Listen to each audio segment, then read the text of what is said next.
یہ جو 4 مسجدیں، البتہ عرض کر دوں کہ مولا نے 5 مسجدوں میں نماز پڑھنے کے لیے منع کیا ہے، لیکن 4 مسجدیں خاص طور سے اس لیے میں کہہ رہا ہوں کہ یہ 4 وہ مسجدیں ہیں کہ جن کے لیے ہمارے آقا اور مولا امام محمد باقر علیہ السلام آپ کا ارشاد گرامی قدر ہے کہ اذا قام القائم دخل الکوفہ وامر بہدم المساجد الاربعہ، جب آخری امام روئے زمین پہ تشریف لائیں گے تو اس شہر کوفہ میں 4 مسجدوں کو منہدم کر دیں گے۔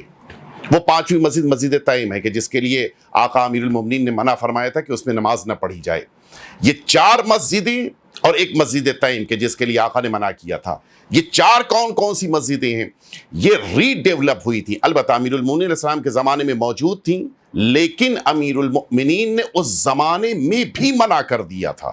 ابھی ظلم نہیں ہوا ہے، واقعات کربلا رونما نہیں ہوئے ہیں۔ امیر المؤمنین علیہ السلام سن 35-36 ہجری میں آئے ہیں سرزمین کوفہ، اور شہادت ہو رہی ہے سن 60 ہجری میں، یعنی پورے 24 سال 25 سال کے بعد واقعات کربلا ہونے والے ہیں، لیکن اس سے پہلے ہی امام نے منع کر دیا کہ ان مسجدوں میں نماز نہ پڑھی جائے۔ مسجد تیم کی وجہ یہ تھی کہ اس مسجد میں وہ لوگ جمع ہوتے تھے کہ جو امیر المؤمنین کو اپنا امام اور اپنا حاکم خلیفہ نہیں تصور کرتے تھے، یہ دشمنان امیر المؤمنین کی مسجد سمجھی جاتی تھی۔ بقیہ 4 مسجدیں کہ جو ری ڈیولپ ہوئیں، ان کے نام آپ سنیں گے آپ کو محسوس ہو جائے گا کہ ان مسجدوں کو کیوں آخری امام آ کر منہدم کریں گے۔ مولا فرماتے ہیں کہ وہ 4 مسجدیں کون سی ہیں؟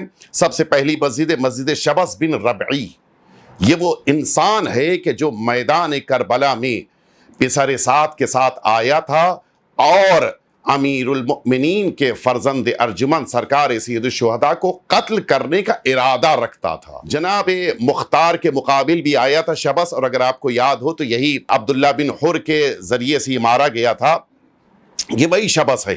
اس کے قبیلے والوں نے اس یاد میں کہ یہ امام حسین کے قاتلوں کے درمیان موجود تھا، اس شہر کوفہ کی مسجد کو ری ڈیولپ کیا تھا، اور پھر اس مسجد کا نام مسجد شبس رکھا تھا۔ امیر المومنین علیہ السلام نے اپنی حیات طیبہ نے منع کر دیا تھا اس میں نماز نہ پڑھی جائے۔ اس کے بعد آپ سوچیں تو اس زمانے میں کیا عالم تھا۔ واقعاً اس دور میں حقیقتاً اسلام اور حقیقی اسلام سے وابستہ رہنا بہت مشکل کام تھا۔ دوسری مسجد تھی مسجد اشعث۔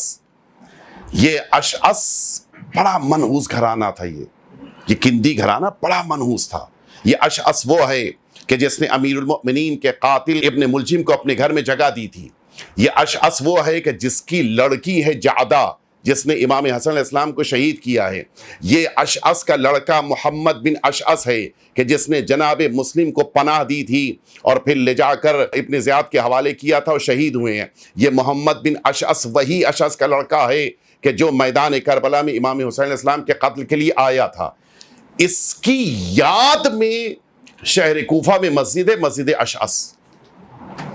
آپ ذرا سوچیے، یعنی وہ گھرانہ کے جو اہل بیت اطہار کی دشمنی میں ڈوبا ہوا ہے، اس گھرانے کے نام سے مسجد قائم کی گئی تھی اس شہر کوفہ میں۔ اسی طرح سے مسجد جرید، یہ بجلی، یہ بھی امام حسین علیہ السلام کے قتل کے لیے آیا تھا، اس کے خاندان والوں نے اس مسجد کو تعمیر کیا تھا۔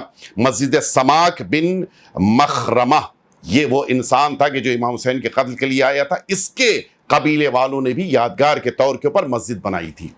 آج البتہ الحمدللہ سوائے مسجد اشعث کے کوئی مسجد باقی نہیں بچی ہے۔ ساری مسجدوں کی صرف علامتیں باقی رہ گئی ہیں، 4 مسجدیں ختم ہو چکی ہیں۔ مسجد اشعث وہ ہے کہ جس کی صرف دیواریں باقی رہ گئی ہیں، اور مسجد تیم وہ ہے کہ جو امیر المومنین علیہ السلام کی حیات طیبہ ہی میں منہدم ہو گئی تھی، صرف اس کی دیواریں باقی رہ گئی تھی، وقت کے ساتھ وہ بھی ختم ہو گئیں۔ تو یہ 4 مسجدیں کہ جن کی صرف نشانیاں باقی رہ گئی ہیں، یہ سرکار سید الشہداء کے قتل کے بعد لوگوں نے اپنے خاندان کا نام روشن کرنے کے لیے ان کو تعمیر کرایا تھا۔ کہ 4 مسجدیں کہ جن 4 مسجدوں کو اس لیے منہدم کیا جائے گا کہ انہیں خوشی میں ان لوگوں نے تعمیر کیا تھا، یہ حالات ہو چکے تھے۔